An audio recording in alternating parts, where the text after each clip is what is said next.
ভাবুন তো, আপনি সকাল 11টায় ঘুম থেকে উঠলেন, কিন্তু জানলার বাইরে এখনো গভীর রাতের মতো ঘোর অন্ধকার। রাস্তায় আলো জ্বলছে, মানুষজন চলাফেরা করছে, কিন্তু আকাশে সূর্যের কোনো চিহ্ন নেই। অবাক লাগছে তো? এমন পরিবেশের কথা শুনলে যে কোনো মানুষের কাছেই অবাক লাগবে। তবে পৃথিবীর এমন এক শহর আছে যেখানে মানুষজন এই প্রকৃতির সাথে অভ্যস্ত। শহরটির নাম স্যালবার্ট। পৃথিবীর শেষ প্রান্তের শহর খ্যাত এই জায়গাটি বর্তমানে নরওয়ের অধীনে। এখানে সময় যেন নিজের নিয়মে চলে। এটি এমন এক জায়গা যেখানে কিছু মাসে রাতেও দিনের মতো কাজ চলে, আবার কিছু মাসে দিনের আলোয় মানুষ ঘুমিয়ে পড়ে। স্যালবার্ট শুধু বরফে ঢাকা একটি শহর নয়, এটি যেন প্রকৃতির এক রহস্যের চাবিকাঠি। সময়, আলো আর অন্ধকার সবকিছুর মানে এখানে একেবারেই আলাদা। এছাড়াও স্যালবার্ট এমন এক জায়গা যেখানে মানুষের জন্য মৃত্যু নিষিদ্ধ করে রাখা হয়েছে। এইখানে শেষ নয়, এই শহরে রয়েছে পৃথিবীর একমাত্র গ্লোবাল সিড ভল্ট। আজকে আমরা এসটিআর বাংলার নতুন এপিসোডে জানব কিভাবে এই চরম পরিবেশের মাঝে মানুষ বেঁচে থাকে। এই গ্লোবাল সিড ভল্ট কি? বরফে ঢাকা এই ভূমিতে কি আছে যা মানুষকে টিকে থাকতে অনুপ্রাণিত করে? তাদের জীবনযাত্রা, সংগ্রাম আর অজানা কাহিনী কি? তাহলে তৈরি হয়ে যান, কারণ আমরা পা রাখতে চলেছি পৃথিবীর এক শেষ সীমান্তে, স্যালবার্টে। এসটিআর বাংলায় নতুন হলে সাবস্ক্রাইব করতে ভুলবেন না। এটি হচ্ছে স্যালবার্ট, পৃথিবীর একেবারে শেষ প্রান্তের এক রহস্যময় শহর, যেখানে 6 মাস ধরে রাতের অন্ধকারে ডুবে থাকে পৃথিবী, আর বাকি 6 মাস সূর্যের আলোয় ঝলমল করে। স্যালবার্টের অবস্থান এমন একটি স্থানে যেখানে ইউরোপ, উত্তর মেরু এবং এশিয়ার কিছু অংশের মধ্যে সংযোগ স্থাপন হয়েছে। এটি নরওয়ের মূল ভূখণ্ড থেকে প্রায় 800 কিলোমিটার উত্তরে এবং উত্তর মেরু থেকে প্রায় 1300 কিলোমিটার দক্ষিণে অবস্থিত। এই অঞ্চলের উল্লেখ পাওয়া যায় 1194 সালের একটি আইসল্যান্ডিক দলিলে। তখন এটি স্যালবার্ট নামে পরিচিত ছিল, যার অর্থ ঠান্ডা প্রান্ত। তবে এটি দীর্ঘদিন ইউরোপীয়দের কাছেও অজানা ছিল। 1596 সালে ডাচ অভিযাত্রী উইলিয়াম প্যারেটস উত্তর মেরুর সমুদ্রপথ আবিষ্কারের উদ্দেশ্যে অভিযান চালানোর সময় স্যালবার্ট পুনরায় আবিষ্কার করেন। তিনি দ্বীপপুঞ্জটির নাম দেন স্পিটবার্গেন, যার অর্থ বীর্ণ পর্বত। এটি উইলিয়ামের জন্য আর্কটিক অভিযানের এক যুগান্তকারী ঘটনা ছিল। স্যালবার্টের প্রাচীন ইতিহাসে কোনো স্থায়ী মানব বসতির প্রমাণ মেলে না। এটি মূলত তিমি শিকারী এবং ইউরোপীয় অভিযাত্রীদের জন্য একটি গুরুত্বপূর্ণ স্থান ছিল। 17 শতকে ডাচ, ব্রিটিশ এবং রুশ শিকারীরা এই অঞ্চল ব্যবহার করত তিমি শিকার এবং বাণিজ্যিক কার্যক্রমের জন্য। এরপর বিভিন্ন দেশ এই অঞ্চলের ওপর তাদের অধিকার প্রতিষ্ঠা করা শুরু করে। বিশেষ করে 1870 সালের দিকে স্যালবার্টে নরওয়ে এবং সোভিয়েত ইউনিয়নের আগমন ঘটেছিল। তবে 1920 সালে স্যালবার্ট চুক্তি অনুযায়ী নরওয়ে এই অঞ্চলের শাসনকর্তা হয়। স্যালবার্টের ইতিহাস অনেক দিক থেকেই রহস্যময়। দ্বিতীয় বিশ্বযুদ্ধের সময় এখানে একাধিক গোপন এবং অদ্ভুত কার্যক্রম পরিচালিত হয়েছিল, বিশেষ করে সোভিয়েত ইউনিয়নের প্রচেষ্টায়।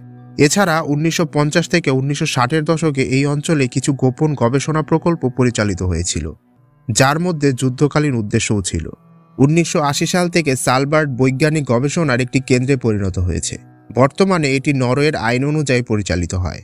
স্যালবার্টের জীবনধারা অন্যান্য শহরের চেয়ে একেবারে আলাদা এবং একে বরফে ঢাকা শহরও বলা হয়।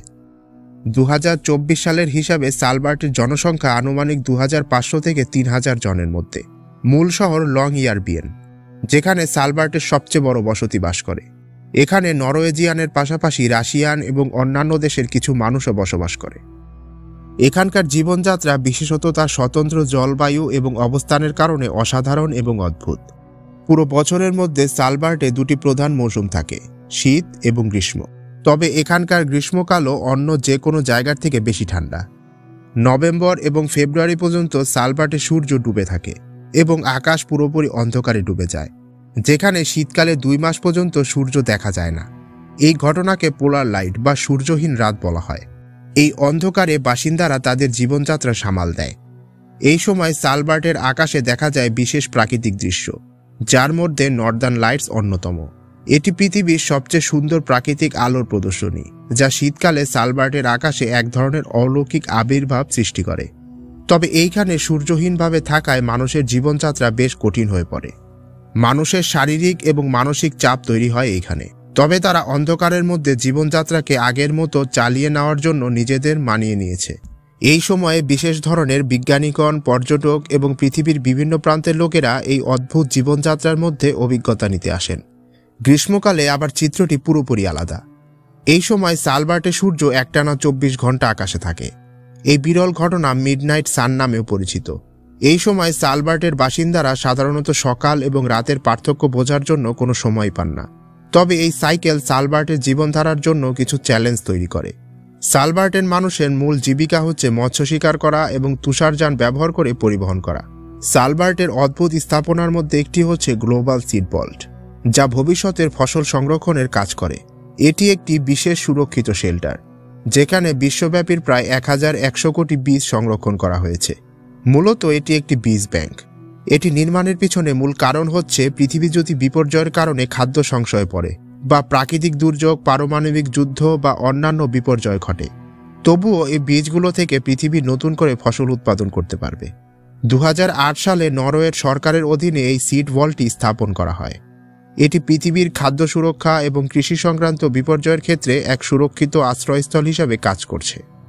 সালবার্টের মতো বরফে ঢাকা অঞ্চল, যেখানে পৃথিবীর আবহাওয়া পরিবর্তন হতেই থাকে, কখনো পুরোপুরি রাত আবার কখনো পুরোপুরি দিন, এবং স্থায়ী তুষারপাত, যা পৃথিবীর বাইরের অন্যান্য দেশের কোথাও সম্ভব নয়। তাই এইখানে এই গবেষণাগার আর এর পাশাপাশি বীজগুলো সুস্থ এবং নিরাপদে সংরক্ষিত থাকবে। সালবার্টের ইতিহাস এবং সংস্কৃতির জন্য একটি অদ্ভুত নিয়ম বিদ্যমান, সেটি হচ্ছে এখানে মৃত্যু নিষিদ্ধ। এই অবাক করা আইনটি মূলত গড়ে উঠেছে কয়েকটি দিক মাথায় রেখে। নাম্বার 1, চিরস্থায়ী হিমায়িত মাটি। সালবার্টের মাটি সারা বছর জমাট অবস্থায় থাকে, ফলে কবরস্থানে দাফন করা মৃতদেহগুলো সহজে পচে না এবং দীর্ঘদিন অক্ষত থাকে। এতে শরীরে থাকা রোগ জীবাণু, যেমন ইনফ্লুয়েঞ্জা ভাইরাস বা অন্যান্য মহামারী সম্পর্কিত জীবাণু সংরক্ষিত থাকে যুগের পর যুগ। এটি মানুষের স্বাস্থ্যের জন্য খুবই বিপজ্জনক। নাম্বার 2, জীবাণু সংক্রমণের ঝুঁকি। এখানে ঠান্ডা পরিবেশের কারণে মানুষ মারা গেলেও মানুষের শরীরের জীবাণুগুলো বেঁচে থাকে আজীবন। 1918 সালে স্প্যানিশ ফ্লু মহামারীর সময় সালবার্টে মারা যাওয়া লোকদের মৃতদেহ পরীক্ষা করে দেখা হয়েছিল। সেখানে পাওয়া যায় ভাইরাস এখনও জীবিত অবস্থায় রয়েছে। যদি এইগুলো আবার পরিবেশে ছড়িয়ে পড়ে, তবে এটি মহামারীর আকার সৃষ্টি করবে আবারও। নাম্বার 3, স্বাস্থ্যসেবা এবং লজিস্টিক সীমাবদ্ধতা।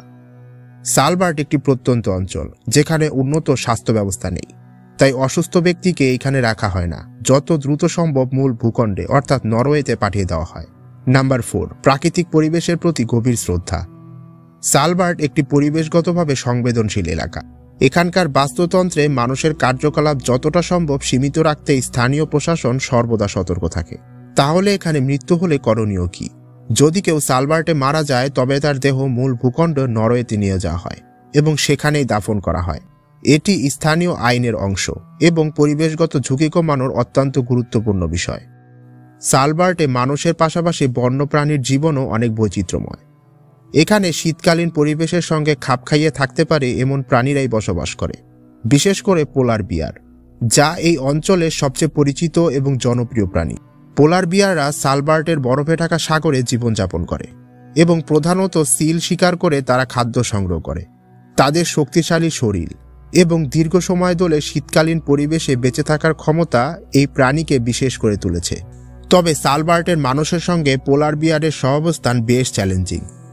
যদিও মানুষ সাধারণত পোলার বিয়ারের কাছাকাছি বাস করে না, তবে এইসব প্রাণী বিশেষত শীতকালে তাদের বসবাস স্থান থেকে বের হয়ে আসে। এই সময় তাদের খাদ্যের সন্ধানে তারা ঘুরে বেড়ায়, ফলে মানুষের সঙ্গে তাদের প্রায়ই সংঘাত দেখা যায়। সালবার্টের কিছু স্থানে এই সংঘাতের সম্ভাবনা কমাতে বিশেষ নিরাপত্তার ব্যবস্থা নেওয়া হয়, যেমন পোলার বিয়ারের কাছাকাছি যাওয়ার অনুমতি সীমিত করা হয়েছে মানুষের জন্য।